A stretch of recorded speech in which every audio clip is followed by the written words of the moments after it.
Mesdames et messieurs, bonsoir à toutes et à tous et bienvenue dans Golasso Scout, le podcast des jeunes portugais de l'avenir de la Seleção.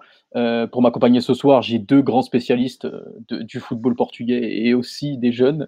Alex, comment vas-tu? Ça va et toi, Ton? C'est toujours un plaisir de te recevoir sur mon plateau.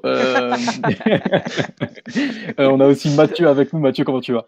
Salut Ton, salut Alex, bonsoir ou bonjour à tous nos auditeurs. Yes, aujourd'hui on va parler donc de Nuno Mendes, génération 2002, la jeune, comment dire, la jeune star, le piston gauche du Sporting. Excusez-moi pour ce petit bégaiement de début d'émission. Et donc on va parler du piston gauche, du leader de la Liga NOS actuellement après 7 matchs. Nuno Mendes. Alors je vais demander peut-être à Alex de le présenter, de nous parler un peu de son parcours en premier. Alors, Nuno Mendes, c'est un joueur comment dire, c'est un joueur de rue, hein. C'est un joueur qui a été découvert par un professeur à lui lors de la cour de récréation. Donc, bon, c'est vrai que c'est pas vraiment commun, mais ça peut arriver à plusieurs joueurs de se faire découvrir à l'école. Donc, ensuite, il l'a emmené dans un petit club à côté de Lisbonne, dans la périphérie de Lisbonne, pardon. Et à partir de là, ça a commencé. Donc, il faut savoir que c'est un joueur qui est de base, c'était un attaquant. Donc, oui, après, j'ai oublié de dire il est né en 2002, mais bon, ça, normalement, les gens, Ouais. c'est un jeune joueur de 18 ans qui est né en 2002 et qui est né au Portugal. Donc, voilà, il n'y a pas de truc, il est né en Guinée-Bissau ou je sais pas quoi, prématuré, je sais pas quoi. Il a son vrai âge, du coup, il a bien 18 ans. C'est un joueur qui est né au Portugal, donc qui a commencé le foot à l'âge de 9 ans. Et ce qui est assez marrant, c'est que donc du coup, on a pas mal d'anecdotes sur ses entraîneurs du début qui disaient comme quoi c'était un attaquant qui voulait absolument avoir le numéro 10 et que par exemple, lors des 1 contre 1 contre les gardiens, et il les humiliait tous un par un, qu'il avait déjà une qualité bien au-dessus de la moyenne et que par exemple, à chaque début d'échauffement, les entraîneurs s'amusaient en gros à donner 6 ballons à 14 joueurs et donc l'entraînement se finissait à partir du moment où Nuno Mendes avait plus le ballon. C'est-à-dire qu'en fait, Nuno Mendes était toujours le dernier à perdre le ballon. Donc en fait, il conservait tout le temps le ballon. Il fallait attendre qu'il y a 11-12 joueurs en train de lui courir après pour qu'il perde le ballon. Donc ça finissait au bout de 15 minutes à chaque fois. Et voilà, donc c'est assez amusant de voir ça parce que voilà, c'est vraiment un crack depuis tout petit. C'est un crack générationnel depuis tout petit. Et ensuite, bah, bien évidemment, il est parti au Sporting à l'âge de 10-11 ans, je crois. Donc avec une grosse concurrence entre Benfica et Sporting. Et finalement, il a préféré partir au Sporting. Et à partir de là, bah, là, il y a eu peu de difficultés parce que c'était pas un joueur sur qui a commencé tout de suite à être titulaire. Voilà, contrairement à son club de jeunes qui faisait l'unanimité, c'était pas vraiment le cas au Sporting. Il a eu pas mal de difficultés à s'imposer. D'ailleurs, si on regardait auparavant les forums des supporters de Sporting ou même leur avis, le crack à ce poste-là en tant qu'arrière-gauche était Gonzalo Costa. C'était vraiment lui qui était considéré comme le crack à ce poste-là, le futur joueur de l'équipe première. Malheureusement, il a subi pas mal de blessures. Du coup, maintenant, il joue en U23. Tu vois, Nuno Mendes, même s'il est bien plus jeune que Gonzalo Costa, c'était pas la future promesse à ce poste-là du Sporting.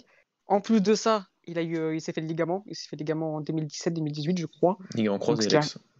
ligament croisé, Ouais. oui, les ligaments croisés en Ouais. 2017, ce qui l'a bien freiné lors de sa progression. Mais il s'est très bien rétabli et à partir de là, bah, il fait une grosse saison en 2018-2019 en U17. Il loupe l'Euro eSport à cause, je sais plus, à cause de se croiser ou une autre blessure. Et ensuite, l'année dernière, en U23, il fait la pré-saison ensuite avec la A du Sporting l'année dernière en pré-saison.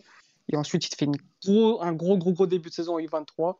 Et ensuite, avec l'arrivée d'Amorim, on connaît la suite, quoi. Premier match à 17 ans, enfin, Il fait partie 17 ans. il fait partie de ce groupe de joueurs de C'est ça, 2002 avec notamment Quaresma qui ont éclos sous Amorim l'année dernière. c'est Même si ça, c'est ça. Quaresma ça va un peu plus mal, lui a Lui, il a explosé cette continué. saison véritablement, C'est ça. puisque sur les 7 premiers matchs, il a joué absolument tous les matchs et il me semble qu'à un près, il les a joués entièrement. Alors tu parlais notamment de cette anecdote de sa protection de balle, c'est une de ses caractéristiques qu'on retrouve encore aujourd'hui. Qu'est-ce que Mathieu, tu pourrais me dire à propos des caractéristiques propres du joueur en tant que tel, pour le décrire?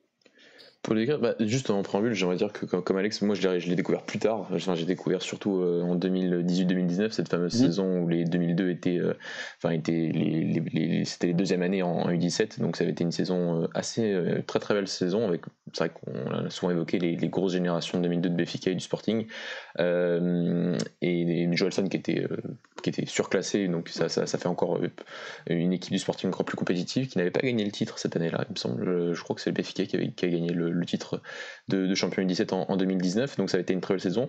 Et donc lui, voilà, il y avait un duo entre lui et Joelson sur le côté gauche, et c'était sacrément impressionnant déjà à l'époque, et sur ses caractéristiques, de ce que j'ai vu depuis, voilà, donc sur ce côté arrière gauche, piston gauche, parce que j'ai vu que ça chez lui depuis presque 2 ans, c'est surtout un joueur qui a une conduite de balle et une vitesse assez phénoménale pour déborder sur son côté gauche, qui a démontré que peut-être que le poste de piston gauche est peut-être actuellement plus adapté à ses caractéristiques. C'est vrai qu'on sent que défensivement, sur certains positionnements, sur certaines positions de orientation d'épaule, sur contrôle de l'espace, il y a encore des difficultés, et ce serait même anormal qu'il n'en ait pas encore à 18 ans, donc normal forcément, mais il les cache aussi. Déjà, c'est plutôt bien caché par le système du 3-4-3, et on le sait, c'est l'un des grands points positifs de ce système à 3 défenseurs, c'est d'avoir une couverture plus proche du latéral, et donc à ce niveau-là, ça le bénéficie. On voit qu'en U21, ça le bénéficie pas forcément, et donc c'est voilà l'un des points majeurs à travailler. Et voilà, c'est un garçon qui a une bonne qualité de centre, qui a une très très fort dans l'un contre un, qui est capable de dribbler plusieurs adversaires, pas qu'un seul, plusieurs adversaires, à l'image de son but face à Portimonense il y a quelques semaines. Un joueur physiquement est impressionnant. C'était vraiment quelque chose qui était déjà très impressionnant chez les jeunes. Après, avec Alex, on a toujours ce côté de se dire qu'un joueur qui est fort physiquement, ça ne veut pas dire qu'il fera carrière, loin de là. Et lui, il est en train de faire carrière. Il a cette finesse technique, malgré il a des caractéristiques physiques impressionnantes. Il est puissant, il est rapide, et malgré ça, il est quand même. C'est un joueur que je trouve fin. Je sais pas ce que tu en penses, Alex, techniquement. Je sais pas je rejoins tout à fait Mathieu sur ses qualités et ses défauts. C'est vrai que défensivement, c'est vraiment l'axe de progression dans lequel il doit progresser. Et ensuite, qualité de centre exceptionnelle en une touche surtout, une vitesse aussi exceptionnelle, une technique, une souplesse de cheville qu'on retrouve très peu chez un arrière gauche. D'ailleurs, les gens aimaient beaucoup le comparer, et moi en premier chez les jeunes, parce qu'il faut savoir qu'il était moins fin techniquement quand même chez les jeunes. Il était plus reconnu pour sa puissance et sa vitesse. On comparait souvent à Benjamin Mendy, mais en fait non, en plus là on le voit chez les pros qu'en fait non, il est bien plus technique qu'un Benjamin Mendy, et que du coup il se rapproche peut-être plus d'un Ferland Mendy. Mais moi, un truc que je voudrais souligner et qu'on n'a pas souligné, c'est surtout ses appuis. Ses appuis qui sont incroyables.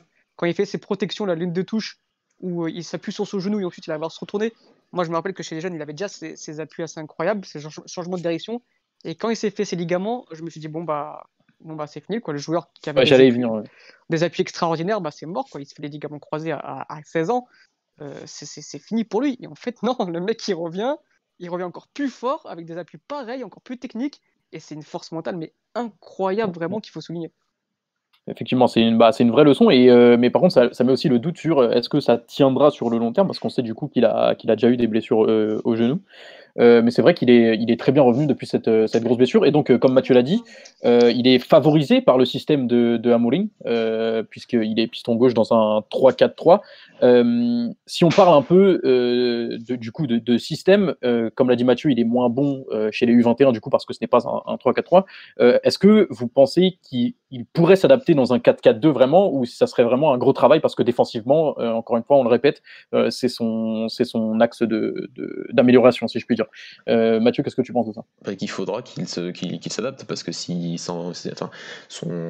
destinée est quand même un jour de partir au Sporting, quand on ne le sait pas encore, mais c'est de partir du Portugal et d'aller, s'il continue sur cet axe de progression, de partir à l'étranger et de dessiner dans un grand club, et trouver un grand club qui joue qu'en 3-4-3 ou avec des pistons. Ouais. Il y en a de plus en plus, mais pas tous. Et donc ça, c'est aussi le côté qu'il faut savoir s'adapter, il faut savoir aussi montrer un rendement tout aussi important pour le prix auquel on t'a payé, et de savoir qu'il est capable de jouer arrière gauche. Il a été formé arrière gauche, donc il a joué la majeure partie, il a beaucoup plus joué au poste d'arrière gauche qu'au poste de piston gauche finalement, donc Donc par rapport à ça, il faudra qu'il montre des qualités, mais pas d'inquiétude. Après, c'est vrai que peut-être qu'au Sporting, il ne travaillera pas forcément sur ce côté défensif. Si Amorim reste 2-3 saisons et lui reste au même temps, bien sûr que il progressera encore plus offensivement. Défensivement, il faudra aussi bien sûr qu'après, il y a une différence. Après, savoir revenir défensivement, savoir protéger son espace sur la largeur, savoir mieux orienter ses épaules, même avec une défense à 5 ou avec une défense à 4, il faut quand même savoir le faire. Après, bien sûr qu'il y a des nuances, mais je pense que ça va se travailler au fur et à mesure. Quand on voit l'adaptation qu'il a eu quand même assez impressionnante au football professionnel, enfin au football senior, déjà des U17 jusqu'au U23, il y a quand même une marche qu'il a quand même saisi, qu'il a réussi avec brio, et celle encore des U23 jusqu'en équipe A, il a fait aussi bien. Donc c'est vrai, il saute quand même une étape à chaque fois. C'est-à-dire l'étape des 19, il l'a pas connue. L'étape des championnats un peu secondaires, style 3e division, 2e division, le Sporting n'est pas d'équipe B, donc ça se comprenait aussi. Mais il les a quand même sacrément bien passées, ces étapes. Donc ouais, je suis pas inquiet. Il a sa progression linéaire. Elle est arrivée plus offensivement que défensivement, parce que c'est par ses caractéristiques un joueur plus porté vers l'avant, et au Sporting, il sera toujours il aura toujours ce côté d'aller toujours plus vers l'avant. Le Sporting dominera et continuera à dominer ses matchs plus que de les subir. Donc c'est aussi qui fait que ça cache un peu ses quelques défauts défensivement en championnat. Après, c'est tout simplement une question de progression linéaire, et j'ai pas franchement d'inquiétude. Après, j'espère juste qu'il partira du Portugal avec un nombre de défauts défensifs déjà bien gommés, et ne pas bien sûr partir trop tôt comme certains, comme on a pu le voir ces dernières années. Après, ce qu'il faut souligner, et d'ailleurs ce qu'a dit Mathieu directement, c'est qu'il est jeune, il a 18 ans.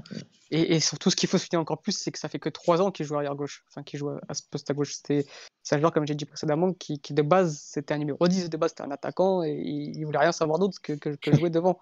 Et du coup, il y a eu cette adaptation déjà difficile à faire en tant qu'arrière gauche, où il a eu des difficultés. Il a progressé, c'est devenu le joueur que c'est. Donc vraiment, mais il a une marge de progression. Il a une marge de progression énorme, mais ça fait que 3 ans vraiment qu'il est adapté à ce poste-là. Donc c'est à la fois beaucoup et à la fois peu, sachant qu'on sait qu'il a eu des gamins et que pendant un an, il n'a pas joué. Toute sa saison U16, il n'a quasiment pas joué.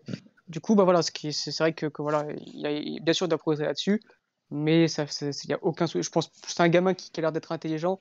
Et donc, je pense qu'il sait ce qu'il a à faire, ouais. Il sait ce qu'il a à faire, c'est ça. Du coup, on parle du coup donc d'un diamant à polir encore, puisqu'on parle d'un énorme talent, mais voilà, on parle de marge de progression, on parle d'erreurs et de défauts à gommer. Donc on a parlé évidemment du 3-4-3 d'Amorim. Le Sporting est leader après 7 journées. Il est l'une des pièces importantes de cette équipe. Il est titulaire indiscutable, et on sait que les pistons pour Amorim sont une pièce maîtresse de son système.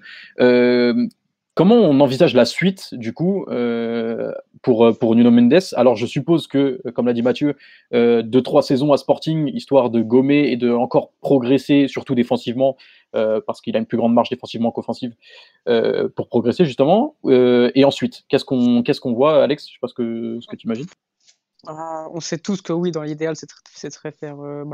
il a déjà fait quasiment une demi-saison l'année dernière.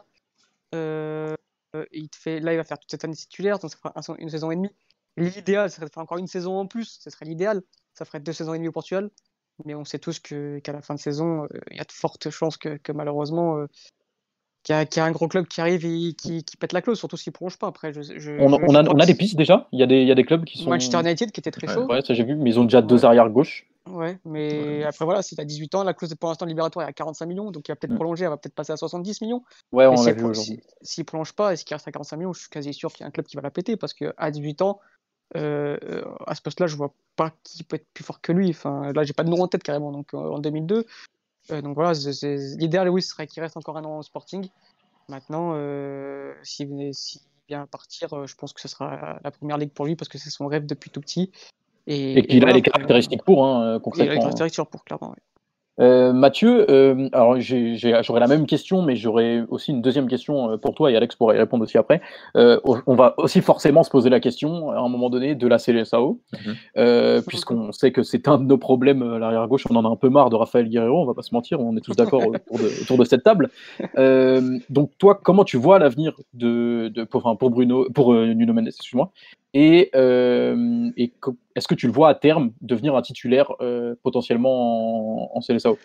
Alors sur le côté déjà club, comme je rejoins Alex, ce serait pas magnifique, mais ce serait logique tout simplement qu'il reste encore une saison de plus côté Sporting. Et si le Sporting va en plus en Ligue des Champions l'année prochaine, qu'est-ce qu'il y a de mieux que de rester une saison dans son club formateur et de jouer cette Ligue des Champions et de faire une saison. C'est un peu le côté, c'est un truc que j'observe depuis quelques saisons dans certains clubs formateurs un peu comme le Sporting, c'est cette année de plus. C'est arriver à convaincre ces joueurs-là de faire l'année de plus et de ne pas partir tout de suite déjà par des contrats. Donc là, il est logique, soi-disant, en instance de prolongation de contrat, ce qui serait très bien parce qu'une clause à 70 millions d'euros pour un jeune de 19 ans, elle sera plus dure à casser qu'une clause à 45 millions d'euros.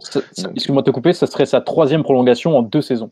Oui, mais bon, voilà, le problème, c'est qu'il y a toujours ce truc c'est limite le minimum pour être sûr de garder un diamant pareil. Ouais, parce bien que sûr. Ouais. Il y a le côté que tu peux signer un premier contrat pro qu'à tes 16 ans, qui ne peut être de 3 ans maximum. Donc après, il faut que tu le prolonges pour éviter de le vendre trop tôt ou qu'il parte en fin de contrat. C'est pareil en France aussi, d'ailleurs. Et c'est pareil partout. Donc c'est vraiment un problème partout. Pas mal de spécialistes des jeunes disent qu'il faudrait plus que ce soit à peu près un contrat de 4 ans pour le premier contrat pro, simplement pour que les clubs formateurs, mais pas le Barça, pas le Real, pas ce genre de clubs, des clubs comme le Sporting au Portugal, comme Benfica aussi, des clubs où Braga aussi, des clubs où quand tu as des joueurs, des pépites, ce type de joueurs là, que tu puisses les garder parce que c'est eux qui payent pour leur formation et avec les millions de certains clubs, tu peux arriver et les prendre et toi tu récupères que les primes c'est les compléments de formation dans les futurs transferts et tout, ce qui rapporte rien pour des petits clubs qui ont investi, qui ont récupéré ces joueurs parfois très jeunes.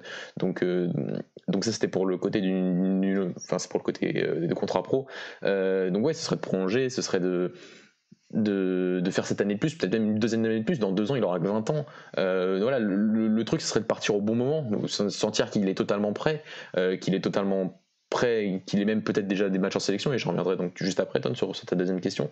Mais c'est ça, c'est que si le Sporting a vraiment un projet avec Ruben Amorim aujourd'hui, et sans que dans peut-être cette saison, on verra, mais c'est peut-être plus probable dans l'année prochaine d'avoir une équipe vraiment compétitive, encore plus compétitive que cette année pour aller chercher ce titre de champion du Portugal, avec peut-être déjà une qualification avec des champions, et ce serait parfait que Nuno Mendes reste, parce que comme tu l'as dit, les pistons dans un système en 3-4-3, c'est plus qu'important, c'est primordial, parce qu'il n'y a que ces joueurs là vraiment qui assure toute la largeur sur le terrain, et lui il a toutes les caractéristiques pour. C'est un joueur, moi je faisais la réflexion sur le match entre Benfica et Braga dimanche dernier, quand tu voyais les ballons que Nuno Tavares avait et sa capacité à pouvoir jouer le 1 contre 1, essayer de dribbler un joueur ou essayer de mieux combiner avec ses partenaires, même s'il n'a pas forcément été aidé, tu dis que Nuno Mendes, même si tu le laisses plus seul et qu'il n'est pas forcément aidé par son latéral, par son ailier ou son milieu offensif, et lui il aurait pu quand même faire beaucoup plus de différence que Nuno Tavares sur ce match-là, je trouve. Donc c'est vraiment un joueur, et pourtant Benfica joue pas en 3-4-3, mais il joue avec des pistons, voilà, Gilberto et Nuno Tavares qui étaient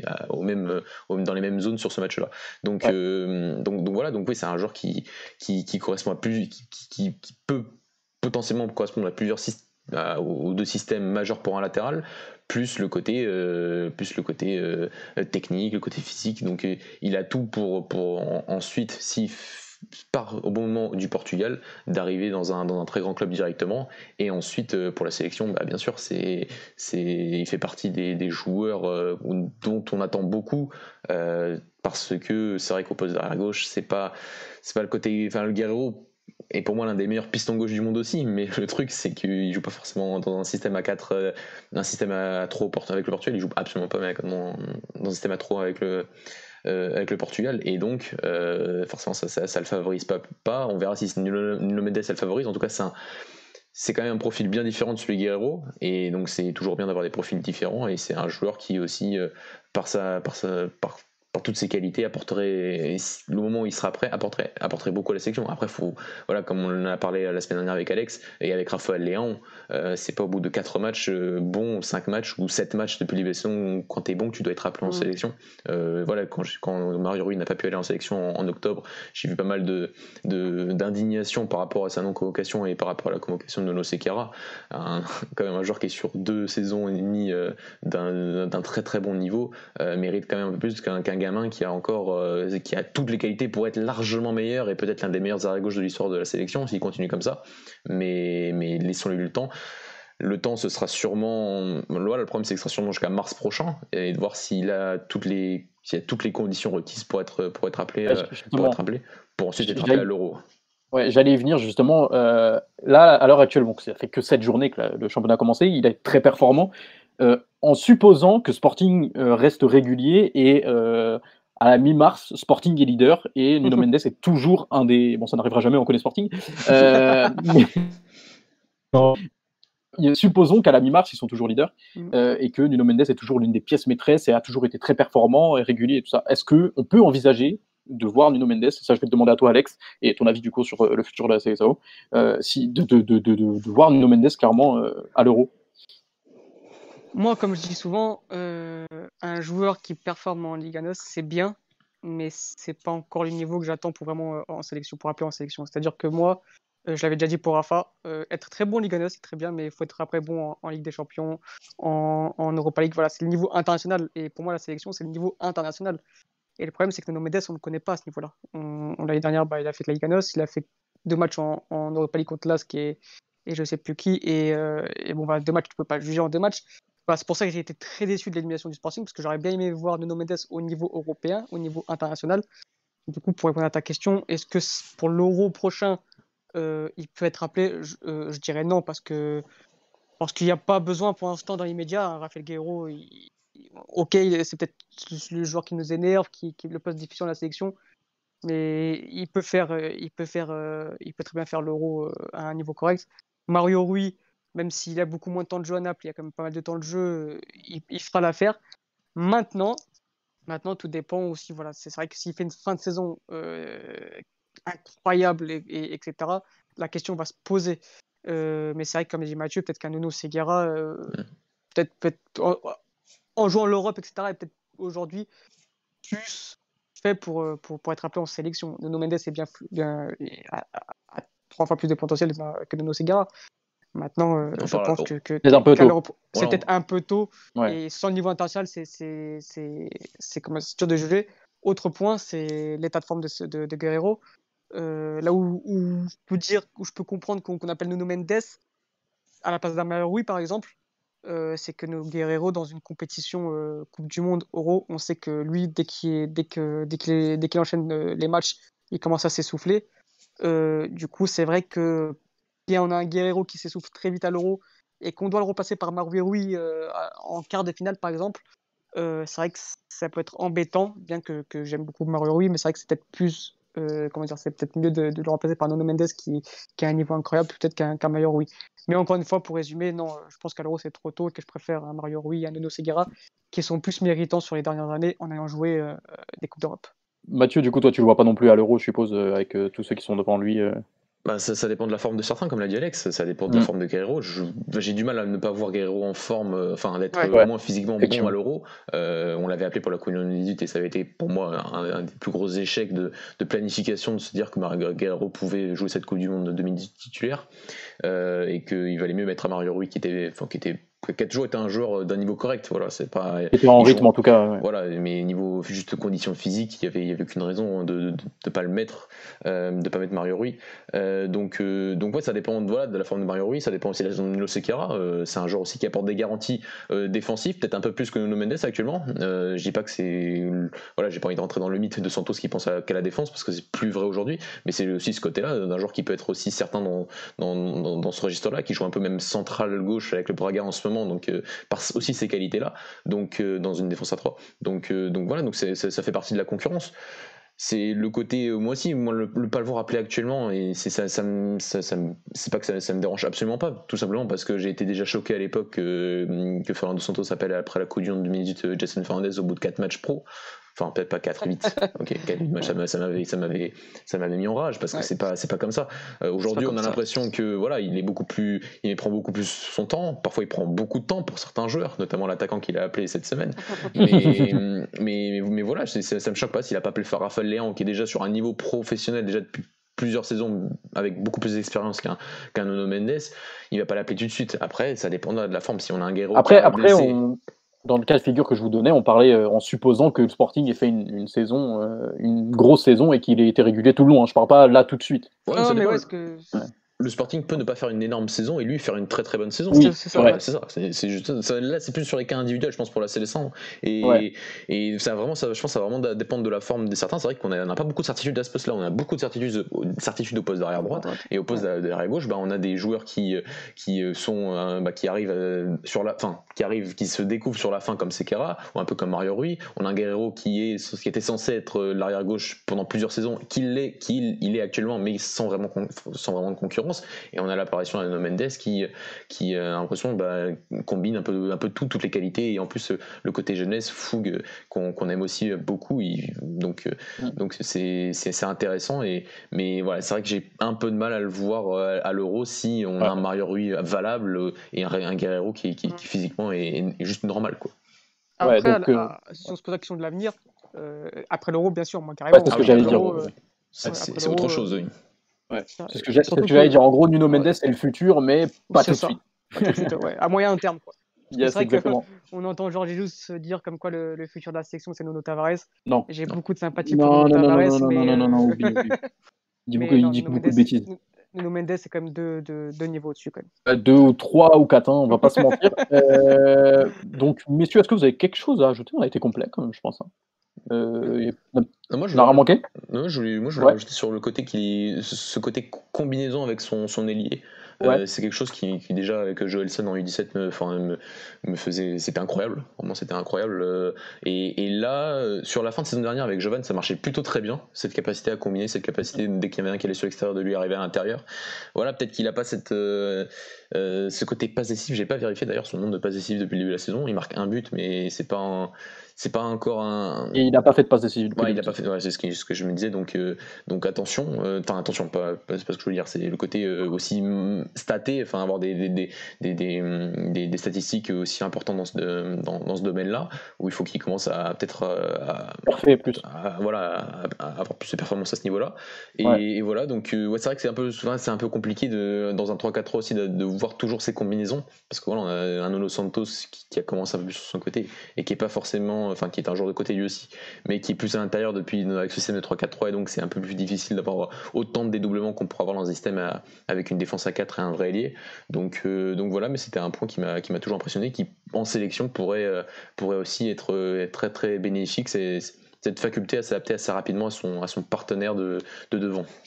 Et moi, ce autre point que je pourrais, c'est un joueur qui tire à coup de pied arrêté. Donc aussi, un arrière gauche qui tire à coup de pied arrêté. J'en vois pas là comme ça, comme ça tout de suite. Guerrero peut-être, hein. Peut-être un Guerrero, voilà. Mais Trent Alexander-Arnold de met à droite. Voilà. Ça prouve la qualité de pied de ce garçon quand même. Ça court pas les rues non plus, effectivement. Messieurs, je crois que là on a vraiment fait le tour, on a été complet. Je sais pas si vous avez quelque chose à rajouter pour finir. Non, c'est bon ça. Écoutez, si on pouvait conclure en disant du coup qu'on a là un gros diamant encore à polir, sûrement l'avenir de notre pays, clairement. Pas pour tout de suite, mais on espère en tout cas. Je trouve que c'est plus du long terme pour lui, c'est plus du moyen terme déjà. Déjà qu'il est installé en équipe A à Sporting et que pour l'instant ils sont aux avant-postes de la Liga NOS, c'est clair que on s'en rapproche grandement. Merci. Après, ses concurrents, c'était quoi? C'était Ruben Venagré qui est remplaçant à Olympiakos et Nuno Tavares. Donc, c'est vrai que à gauche, à gauche, c'est ça. Il est quand même au-dessus quand même de tout ça. Ouais. Mais écoutez, tu finiras après. Vraiment le côté partir au bon moment. Enfin, faudrait le dire à chacun de nos podcasts sur les jeunes, mais lui il est très jeune. Je crois que c'est peut-être le plus jeune qu'on évoque d'ailleurs depuis le début, depuis ses goals à Soscout. Donc c'est vraiment le côté, il est précoce, ça c'est évident, mais c'est le côté de partir au bon moment du Sporting, parce que déjà pour valoriser notre championnat, parce qu'un joueur comme ça aussi, on aimerait l'avoir quand même 2 saisons plus, ça fera peut-être 2 saisons et demie à peu près, donc ce serait top. Et voilà, ce côté de pas se brûler les ailes et de partir au bon moment, d'arriver en sélection au bon moment, peut-être avec le maillot du Sporting, ce qui serait encore, je pense, qui serait très bien. Et voilà, de pas griller les étapes et à cet âge-là, parce qu'il est encore très très jeune. Ouais, et parce que ça serait pas le premier du coup à griller les étapes et à se griller toujours au final. Malheureusement. Ouais. Cette fois, c'est bon. C'est bon. Ok, merci messieurs. En tout cas, merci beaucoup de m'avoir accompagné, de m'en avoir dit plus sur ce joueur que vous connaissez Merci à toi. mieux que moi. Merci pour à tous, tous nos auditeurs de nous avoir écoutés. N'hésitez pas à vous abonner sur toutes nos plateformes, à partager si le contenu vous plaît, et on reviendra très vite avec toujours plus de contenu qualitatif sur le football portugais. Merci messieurs encore une fois, et excellente soirée à tous. Ciao, ciao, bonne soirée. Ciao.